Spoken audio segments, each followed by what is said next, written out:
we're to treat unbelievers. Those are the commands you go with. If Muhammad, when he was a persecuted prophet, said, to you be your religion and to me be my religion, that's not what applies to Muslims in the world today. That's what applied when Muhammad was a persecuted prophet. Once Muslims were in a position where they were strong enough to fight unbelievers, they're commanded to fight unbelievers until we are submitted to them and subjugated to the power and authority of Islam. My friend, your interpretation runs totally counter to the teachings of the Quran and the Hadith. Ahmed, I would encourage you to learn in Islam the doctrine of the mansuk and the nasuk, the abrogator and the abrogated. And thank you so much for calling. We hope to hear from you again in the future. And I'd like to address some of the things that he brought up. We have a lot to say about that, but we have a lot of callers. So why don't we try to take some more of the callers? We've got about 7 minutes left before the last break in our program tonight. So let's take the next caller right now. Welcome, you're on the air with Jesus or Muhammad. Hello, you're on the air. Yes, hi, Mr. Pastor Joseph, and hi, Mr. Sam. I'm very happy to talk to you, but first of all, I'm sorry for my little English. That's okay. Ahlan wa sahlan. Welcome to our program. You do your best. Thank you, sir. First of all, Mr. Ahmed, he never answered your question. He didn't condemn Muhammad. He go away from the answer. Good, and, very good. I'm only talking that I hope one day to see translation into Arabic through your program. And God bless you in the name of the Father, Son, the Holy Spirit. And go forward, continue, and God bless both of you. Thank you very much. God bless you, brother. Thank you so much. Isn't that encouraging? Thank you. Thank you, brother. Isn't that encouraging that someone actually saw the inconsistency of our Muslim caller? Here we have a guy who calls in and teaches and says, makes a statement. I condemn the killing of anyone innocent, whether they're Christian, Jew, whatever else. We ask him if he condemns the murder that Muhammad did of 700 Jews in Medina, the Qurayza tribe, and he says, well, I don't know anything about it. And then, of course, he refuses to condemn them. But notice how he says, I don't know Arabic, and I don't know a whole bunch about Islam, right? But then, when we give him a verse that seems to go against his case, what does he do? Let me give you the explanation of this verse. Let me give it to you in other words. Here is a man, Ahmed, who we appreciate you, Ahmed, for calling, who's a young man, and he says he's devout in Islam. We have to respect everyone who wants to be devout in their religion, even if they're wrong. But he's trying to debate with us and to prove to us a point. He admits that he's not well equipped, and he doesn't know some very important and obvious historical accounts of what Muhammad did in his life, and that he doesn't know Arabic, and yet we go to a verse that contradicts his case that Islam is pluralistic and allowing of other religions. And what does he do? Well, you don't understand the verse. He doesn't speak Arabic. At least I can read the Arabic.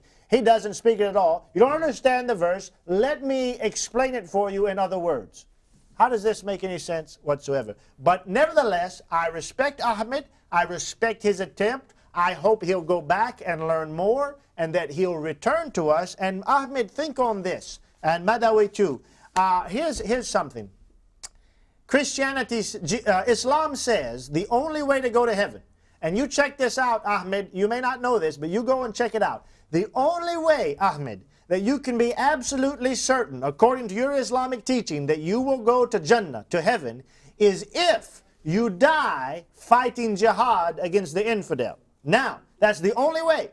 Other than that, you have no assurance of salvation. So in Islam, the only assurance of salvation you have is to die fighting and killing Jews, Christians, and the kafir and the mushrikeen as a Muslim fighting jihad. But in Christianity, what's the only way you can have assurance of salvation?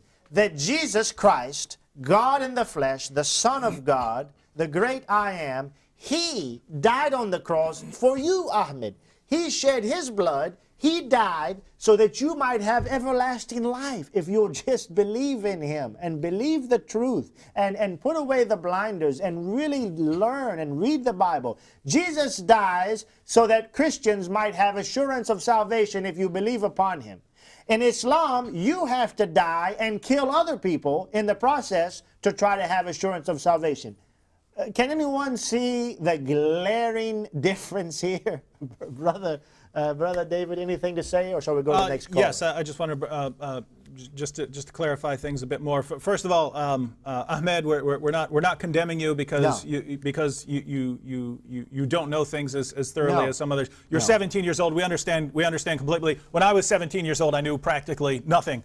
And in fact, you know much more at 17 years old about your religion than I knew about Christianity or Islam when I was 17 years old.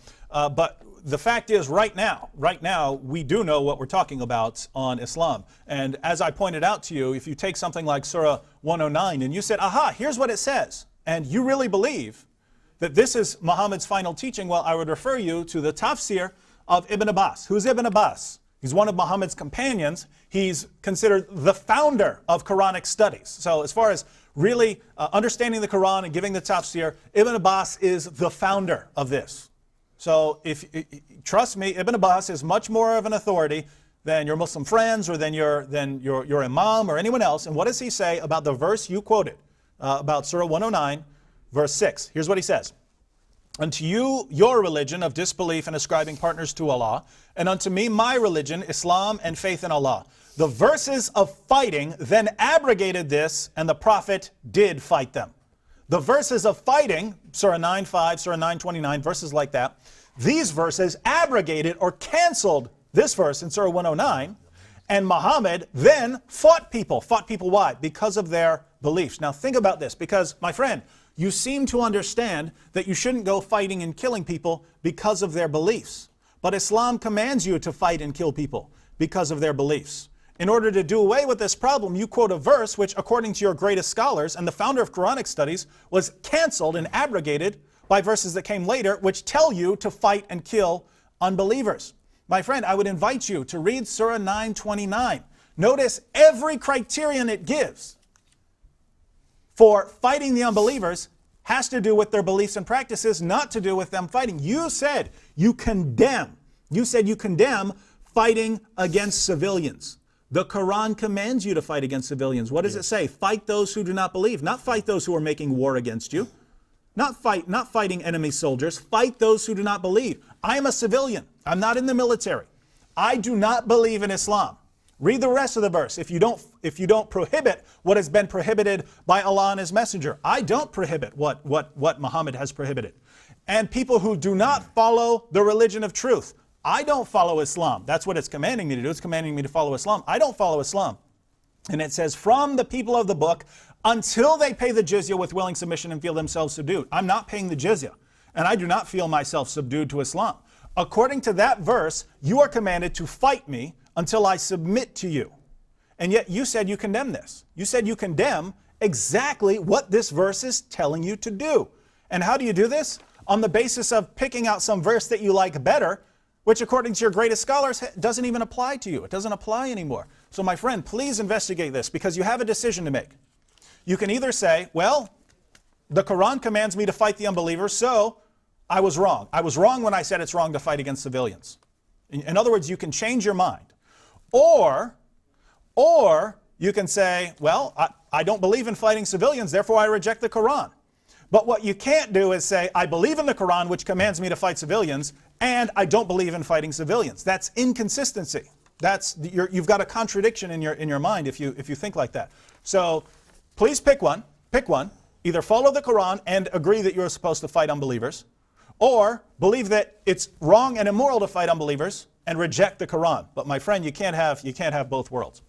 Thank you, Brother David. Excellent. Ahmed, thank you again for calling in. Now we're going to go to a break. I know that there's callers waiting. We've got another 30-minute section. We're going to try to get all of you that are waiting on hold. You hang in there. After this break, we're going to show a very short video clip of what a Muslim imam says about this issue. And then we're going to go to the callers for the rest of the show. We'll take your calls right after this.